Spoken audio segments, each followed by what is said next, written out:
Dans la peau d'un autre, c'est l'histoire d'un jeune étudiant en biologie, Maxence, qui s'apprête à entrer brillamment dans le monde de la recherche.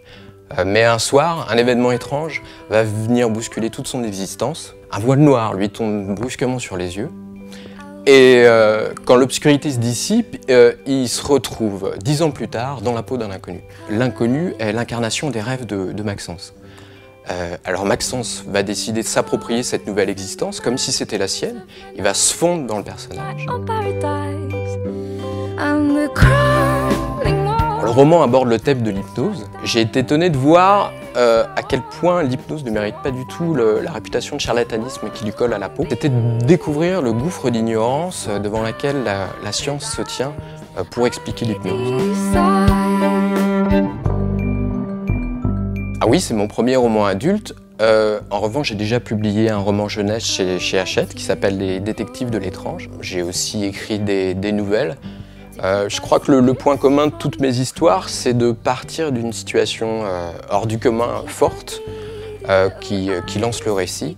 Cet élément, c'est le moment où Maxence cligne des yeux et puis se retrouve dans la peau de cet inconnu.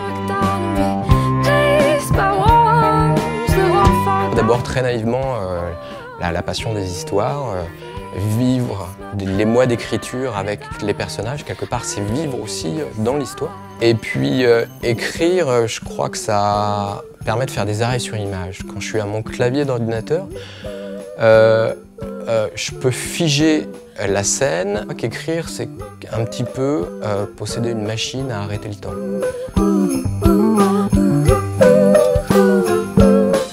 C'est Jack London qui disait que si vous cherchez l'aspiration assis au milieu d'un pré à l'ombre d'un chêne, vous risquez d'attendre longtemps.